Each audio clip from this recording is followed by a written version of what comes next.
सुर में गाना सीखिए पाधानीसा ऐप के साथ। AI powered personal music teacher from Saregama.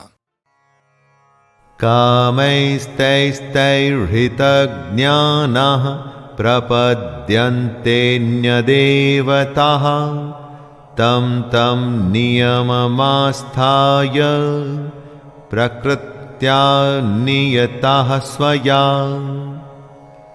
अपने भोगों और कामनाओं की वजह से हर जन्म में हमारे संस्कार जमा होते रहते हैं। इन्हीं जमा हुए संस्कारों से हमारा स्वभाव बनता है और इसी स्वभाव की वजह से हम अपने देवता चुनकर उनकी पूजा करते हैं। आपकी प्रकृति एक ही जन्म में खत्म नहीं हो जाती, कई जन्मों का खेल होता है ये। हर जन्म में आप पाप पुण्य का लेखा जोखा बना के जाते हैं, इसी से आपका स्वभाव बनता है और आपको अपना देवता चुनने पर मजबूर करता है। हर देवता के नियम भी अलग होते हैं, फिर ये लोग इन्हीं नियमों का पालन करते हैं।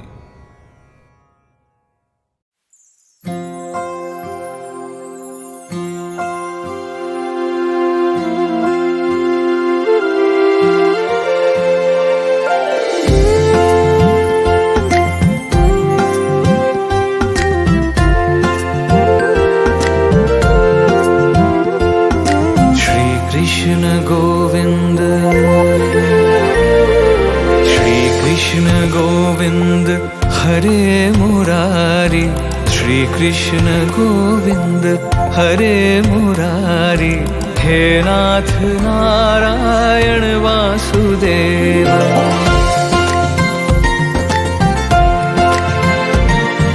श्री कृष्ण गोविंद हरे मुरारी, श्री कृष्ण गोविंद हरे मुरारी, हे नाथ नारायण वासुदेवा। कृष्ण गोविंद हरे मुरारी, श्री कृष्ण गोविंद हरे मुरारी, हे नाथ नारायण वासुदेवा। पितु मातु स्वामी सखा हमारे, पितु मातु स्वामी सखा हमारे, हे नाथ नारायण वासुदेवा। कृष्ण गोविंद हरे मुरारी, श्री कृष्ण गोविंद हरे मुरारी, हे नाथ नारायण वासुदेवा।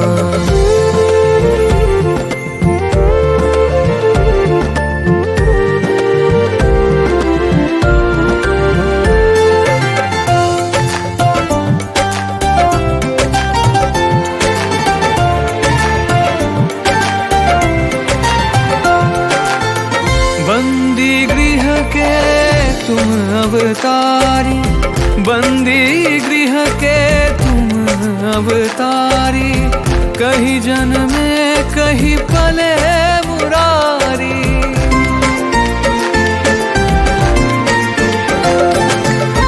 बंदी गृह के तुम अवतारी, कहीं जन्मे कहीं पले मुरारी। किसी के जाए किसी के कहाए, है अद्भुत हर बात तिहारी, है अद्भुत हर बात तिहारी। गोकुल में चमके मथुरा के तारे, गोकुल में चमके मथुरा के तारे, नाथ नारायण वासुदेवा। श्री कृष्ण गोविंद हरे मुरारी, श्री कृष्ण गोविंद हरे मुरारी, हे नाथ नारायण वासुदेवा। श्री कृष्ण गोविंद हरे मुरारी, श्री कृष्ण गोविंद हरे मुरारी, हे नाथ नारायण वासुदेवा।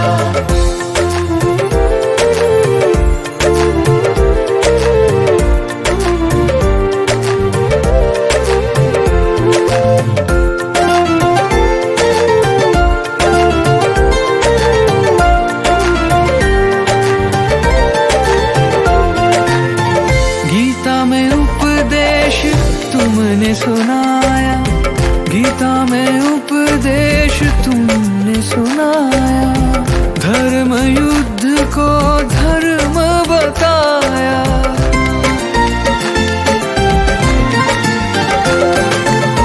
गीता में उपदेश तुमने सुनाया, धर्म युद्ध को धर्म बताया, फल इच्छा से रहित कर्मों को हर मानव का धर्म बताया, हर मानव का धर्म बताया।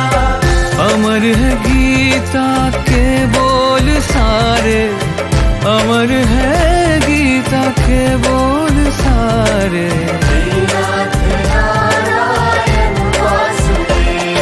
श्री कृष्ण गोविंद हरे मुरारी, श्री कृष्ण गोविंद हरे मुरारी।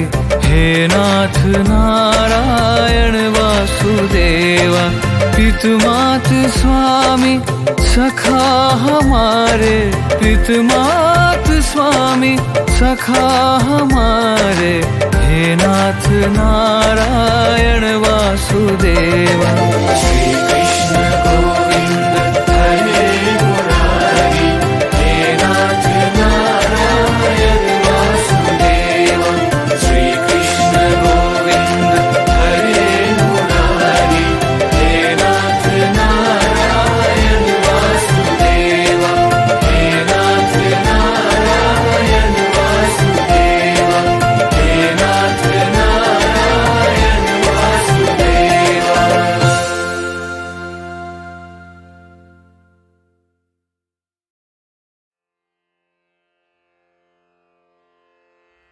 नमस्कार दोस्तों, मैं शैलेंद्र भारती आपका स्वागत करता हूं भागवत पुराण की एक नई कहानी के साथ, जिसका शीर्षक है कच्छ। दोस्तों, पुत्र मोह के कारण ही पूरा महाभारत हुआ था, पर क्या ऐसी कहानी सुनी है जिसमें पुत्री मोह के कारण हानि हुई हो? आज मैं भागवत पुराण से कच्छ का प्रसंग लेकर के आया हूं। हमारे पुराणों में कच्छ और देवयानी का प्रेम प्रसंग ऐसा अनूठा है जो आपने शायद कभी नहीं सुना होगा। जरा ध्यान देकर के इस रोचक कथा को सुनिएगा। देवताओं और असुरों में जन्मों जन्मांतर से युद्ध चलता आ रहा है और अभी भी चल रहा है। पौराणिक समय का जब युद्ध चल रहा था तो असुर उस युद्ध में भारी पड़ रहे थे। इसके कई कारण थे। वैसे तो देवता अपने तप, भक्ति और बुद्धि में असुरों से कई आगे थे, पर असुरों में प्राण शक्ति अधिक थी और इसके अलावा उनके पास थे गुरु शुक्राचार्य। गुरु शुक्राचार्य को शिवजी से मृत संजीवनी विद्या प्राप्त हुई थी। इस विद्या से वो किसी को भी वापस से जीवित कर देते थे। एक प्रकार से असुर अमर ही हो गए थे। वैसे तो अमृत के कारण देवता भी अमर थे, पर यदि आपका शत्रु जब मरता नहीं तो वो आपको कष्ट अवश्य देता रहता है, और ऐसा ही देवताओं के साथ भी हो रहा था। देवता खुद तो अमर थे, पर युद्ध में उनके साथ जो मानव लड़ते थे वो अमर नहीं थे। वो मर जाते तो बस मर जाते। इसी कारण से असुरों का पलड़ा धीरे धीरे भारी पड़ने लगा। देवताओं को अब कुछ भी करके मृत संजीवनी विद्या को प्राप्त करना था, और इसके लिए देवताओं ने एक उपाय लगाया। देवों के गुरु थे बृहस्पति, जिनका शुक्राचार्य से पुराना बैर था। बृहस्पति ने सोचा कि यदि उसका बेटा कच्छ अपनी भक्ति और सेवा से शुक्राचार्य को प्रसन्न कर दे तो वो कच्छ को संजीवनी मंत्र अवश्य ही सिखाएंगे। इसमें खतरा तो बहुत बड़ा था, पर यही एक रास्ता था। बृहस्पति ने अपने बेटे कच्छ को शुक्राचार्य जी के पास भेजने का निर्णय ले लिया। कच्छ एक बहुत ही गुणवान युवक था और उसका रूप और उसका ब्रह्मचर्य उसके सबसे बड़े गुण थे। जब वो शुक्राचार्य के पास उनका शिष्य बनने के लिए गया तो शत्रु का बेटा समझकर शुक्राचार्य ने उसे भगा दिया। पर कच्छ वापस जाने के लिए नहीं आया था। वो अपनी भक्ति से शुक्राचार्य को खुश करना चाहता था। कच्छ आश्रम के बाहर रहकर शुक्राचार्य जी को प्रसन्न करने का उपाय खोजने लगा। गुरु शुक्राचार्य की बेटी थी देवयानी। रूप में वो भी किसी से कम नहीं थी। जब देवयानी ने कच्छ को देखा तो वो उसके रूप पर मोहित हो गई और मोह प्रेम में बदल गया। पर कच्छ देवयानी के इस प्रेम से अनजान था और यहां असुरों को भी भनक हो गई थी कि देवताओं में से कोई एक उनके गुरु के पास आया है। वो समझ गए कि हो न हो वो उनसे संजीवनी विद्या ही सीखने आया होगा। असुरों में एकदम से भय छा गया। उन्होंने कच्छ को मारने की सोची और उसका वध कर दिया। देवयानी को जब ये बात पता चली तो वो इस दुख को झेल नहीं पाई। रो रो कर उसने अपने पिता से विनती की कि वो कच्छ को फिर से जीवित कर दें। पुत्री मोह के आगे शुक्राचार्य जी हार गए। वो जानते थे कि कच्छ उनके पास किस इरादे से आया है, पर पुत्री के सामने विवश थे। वो कच्छ को जिंदा कर देते हैं और ऐसा एक बार नहीं हुआ, कई बार हुआ। जब भी असुर कच्छ को मारते तो देवयानी के आग्रह पर शुक्राचार्य को कच्छ को फिर से जीवित करना पड़ता। शुक्राचार्य समझ गए थे कि कच्छ संजीवनी मंत्र के लिए ही अपने प्राणों पर बार बार खेल रहा है। जहां असुर रुकने वाले नहीं थे, वहीं कच्छ भी अपनी हठ का पक्का था। इस बार असुरों ने एक नई तरकीब लगाने की सोची। उन्होंने कच्छ को मारा और उसको शुक्राचार्य जी के भोजन में मिलाकर खिला दिया। अब कच्छ शुक्राचार्य के पेट में था। देवयानी के आग्रह के बाद हार कर शुक्राचार्य ने कच्छ को अपने पेट में ही संजीवनी विद्या सिखा दी। इसके बाद कच्छ शुक्राचार्य के पेट को चीर कर ही बाहर निकला। कच्छ को विद्या प्राप्त हो चुकी थी। अब वापस जाने का समय था। गुरु शुक्राचार्य के बाद जब कच्छ देवयानी से अंतिम बार मिलने गया तो वह उसका बिछड़ना कैसे सहन करती। देवयानी ने अपना प्रेम प्रकट कर दिया कि वो कच्छ को कितना पसंद करती है। कच्छ ब्रह्मचारी था। वो बोला कि वो देवयानी से प्रेम नहीं कर सकता। वो शुक्राचार्य जी के पेट से निकलकर जीवित हुआ है तो एक तरह से वो दोनों तो भाई बहन हुए। देवयानी इस बात को सुनकर भड़क गई। वो ऐसा सोच रही थी कि कच्छ को जीवन देवयानी के कारण मिला, इसलिए कच्छ के प्राणों और जीवन पर बस देवयानी का ही अधिकार है। कच्छ ने देवयानी को धर्म से जुड़ी कई बातों को समझाने की कोशिश की, पर देवयानी कुछ भी सुनने को तैयार नहीं थी। बात बढ़ गई। देवयानी ने कच्छ को श्राप दे दिया कि वो कभी इस विद्या का उपयोग नहीं कर पाएगा। तो कच्छ ने भी देवयानी को श्राप दे दिया कि वो अनैतिक प्रेम करने की इच्छा रखती है, इसलिए उसका विवाह कभी भी किसी ब्राह्मण से नहीं होगा, और जिससे भी होगा वो पति भी अनैतिक कार्य ही करेगा, जिससे देवयानी को बहुत कष्ट मिलेगा। ऐसा कहकर कच्छ वहां से चला गया। वो स्वयं तो संजीवनी विद्या का कुछ नहीं कर सकता था, पर उसने वह विद्या दूसरों को सिखा दी। और दूसरी ओर देवयानी का विवाह एक चरित्रहीन व्यक्ति से हुआ। दोस्तों, ये थी वो अनूठी कथा जिसमें हर कोई अपनी बात पर अडिग रहा और अंत में सबको कुछ न कुछ दुख झेलना पड़ा। गुरु शुक्राचार्य असुरों का ही भला चाहते थे, पर अपनी पुत्री के कारण उन्हें वो विद्या अपने शत्रुओं को देनी पड़ी, जिससे असुरों की हार हुई। वहीं देवयानी भी अपने प्यार को छोड़ने को तैयार नहीं थी और अंत में उसका परिणाम यह हुआ कि जिससे उसका विवाह हुआ वही चरित्रहीन निकला। इसमें सही गलत का फैसला आप अपनी बुद्धि से कर ही सकते हैं, पर सबसे बड़ी बात, अंत में जीत धर्म की ही होती है। दोस्तों, धर्म सबका हित और सबका भला चाहता है। उसके लिए बलिदान देना पड़ता है, जैसा कि कच्छ ने दिया। और अपने बच्चों के मुंह में पड़कर यदि आप निर्णय लेंगे तो उससे कितना बड़ा नुकसान होगा, ये आप अभी अभी सुन ही चुके हैं। आशा करता हूं कि इस कहानी से आप लोगों को एक नई सीख अपने जीवन में मिली है, जिसे आप अपने जीवन में उतारेंगे और अपने जीवन को सरल और सुगम बनाएंगे। इसी आशा के साथ मैं शैलेंद्र भारती आपसे आज्ञा लेता हूं। धन्यवाद।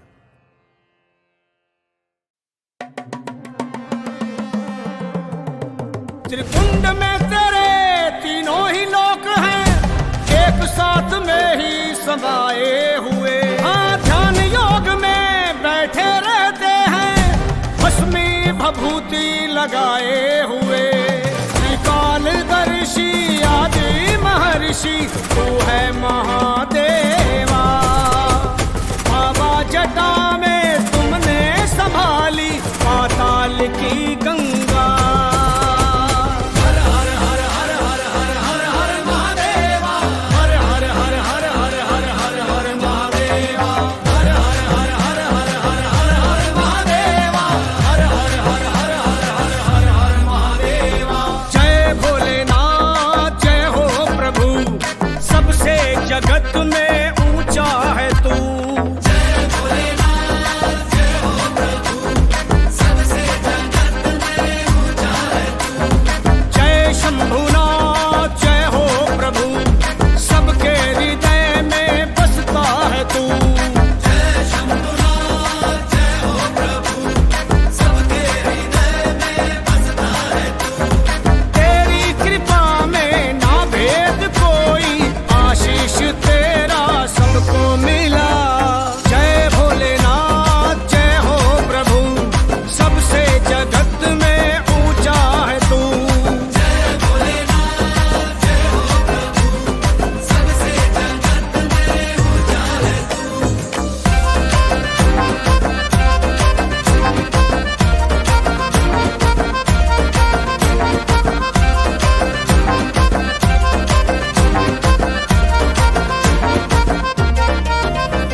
न तदस्ति पृथिव्यां वा दिवि देवेषु वा पुनः सत्वं प्रकृतिजैर्मुक्तं यदेभिः स्यात्त्रिभिर्गुणैः। सत, रज और तम, इन तीन गुणों में सब समाया है। दोस्तों, कृष्ण ने हमें अपने आत्मनिरीक्षण यानी कि सेल्फ एनालिसिस के लिए ही ज्ञान, कर्म, कर्ता, बुद्धि और धृति का भेद बताया है। अपने काम, अपनी समझ, अपने मन के बारे में सोच के हम ये जान सकते हैं कि ये तीनों में से कौन सी श्रेणी में आते हैं। कृष्ण कहते हैं कि पृथ्वी में या आकाश में अथवा देवताओं में ऐसा कोई भी प्राणी नहीं जो प्रकृति से उत्पन्न इन 3 गुणों से रहित हो। सब कुछ इन 3 गुणों से ही परिभाषित होता है। अपने अस्तित्व को पहचानने के लिए कृष्ण ने ऐसा रामबाण तरीका बताया है जिसके बाद आप अपने हर अज्ञान को मिटा सकते हैं, अपने को पहचान कर बेहतर हो सकते हैं और निश्चय कर सकते हैं कि आपके लिए यह दुनिया अच्छी है या वो दुनिया। न तदस्ति पृथिव्यां वा दिवि देवेषु वा पुनः सत्वं प्रकृतिजैर्मुक्तं यदेभिः स्यात् त्रिभिर्गुणैः। सत, रज और तम, इन 3 गुणों में सब समाया है। दोस्तों, कृष्ण ने हमें अपने आत्मनिरीक्षण यानी कि सेल्फ एनालिसिस के लिए ही ज्ञान, कर्म, कर्ता, बुद्धि और धृति का भेद बताया है। अपने काम, अपनी समझ, अपने मन के बारे में सोच के हम ये जान सकते हैं कि ये तीनों में से कौन सी श्रेणी में आते हैं। कृष्ण कहते हैं कि पृथ्वी में या आकाश में अथवा देवताओं में ऐसा कोई भी प्राणी नहीं जो प्रकृति से उत्पन्न इन 3 गुणों से रहित हो। सब कुछ इन 3 गुणों से ही परिभाषित होता है। अपने अस्तित्व को पहचानने के लिए कृष्ण ने ऐसा रामबाण तरीका बताया है जिसके बाद आप अपने हर अज्ञान को मिटा सकते हैं, अपने को पहचान कर बेहतर हो सकते हैं और निश्चय कर सकते हैं कि आपके लिए यह दुनिया अच्छी है या वो दुनिया।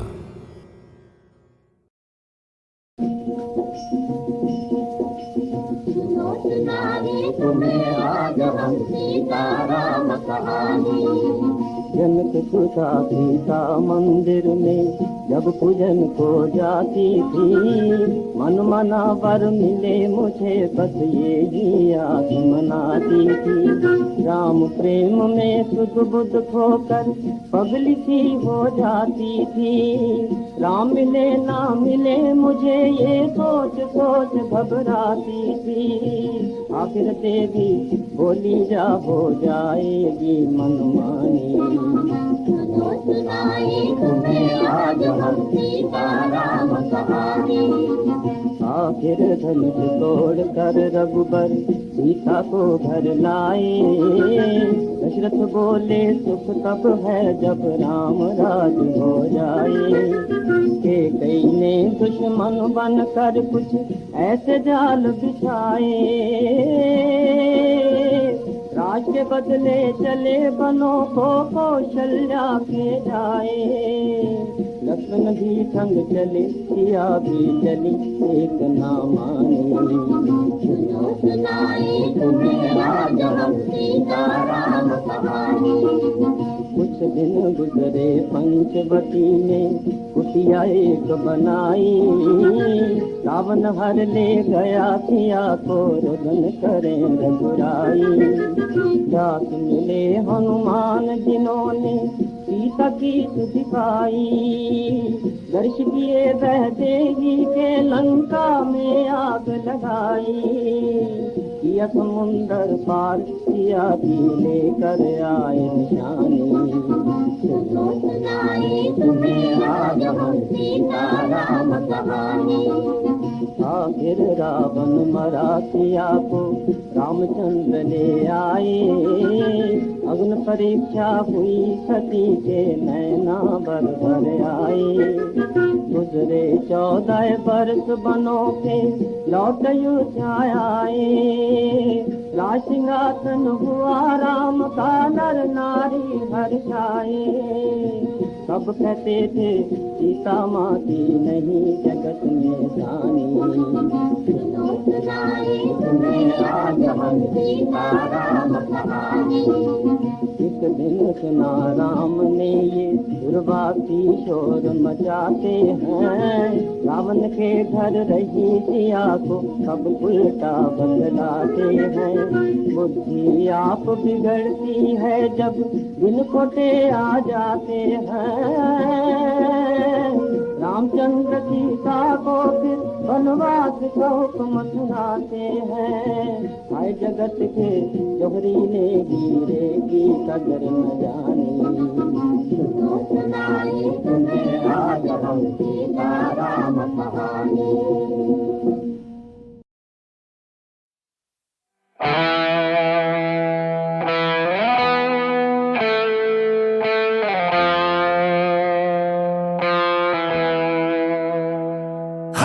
शंभो हर शंभो हर शंभो शंभो हर शंभो हर शंभो हर शंभो हर शंभो शंभो हर शंभो। नमामि शमीशान निर्वाण रूपं विभुं व्यापकं स्वरूपं निजं निर्गुणं निर्विकल्पं निरीहं चिदाकाशमाकाशवासं भजेऽहं। हर शंभो हर शंभो हर शंभो शंभो हर शंभो।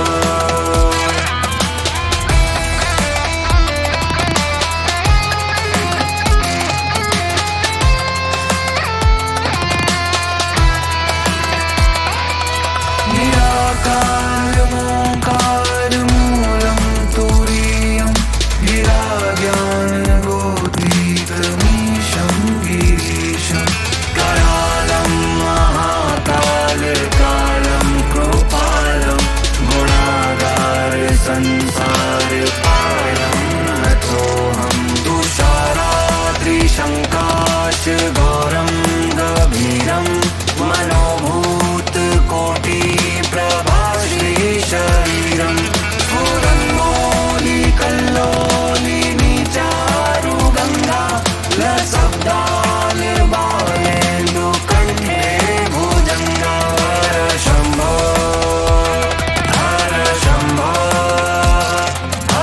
शंभो शंभो हर शंभो। चरत्कुण्डलं शुभ्रनेत्रं विशालं प्रसन्नाननं नीलकण्ठं दयालं मृगाधीशचर्माम्बरं मण्डमालं प्रियशङ्करं सर्वनाथं भजामि। प्रचण्डं प्रकष्टं प्रगल्भं परेशम् अखण्डं अजं भानुकोटिप्रकाशं त्रयशूलनिर्मूलनं शूलपाणिं भजेऽहं भवानी पतिं भावगम्यम्।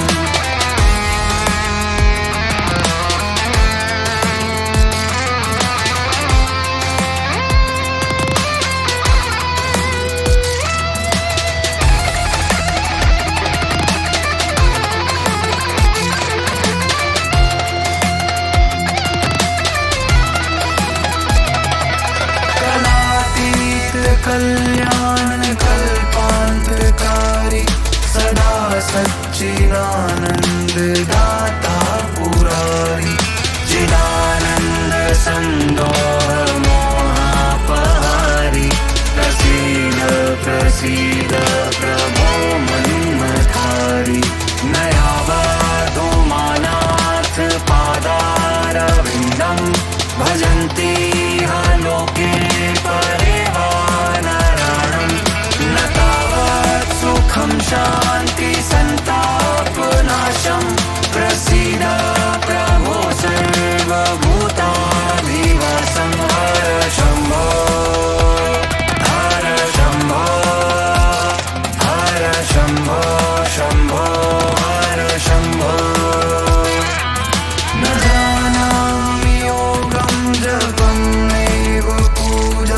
न तोऽहं सदा सर्वदा शम्भो तुभ्यं जराजन्म दुःखोद्यतातप्यमानं प्रभो पाहि आपन्नमामीश शम्भो रुद्राष्टकम् इदं प्रोक्तं विप्रेण हर्षोत्तये ये पठन्ति नरा भक्त्यां तेषां शम्भो प्रसीदति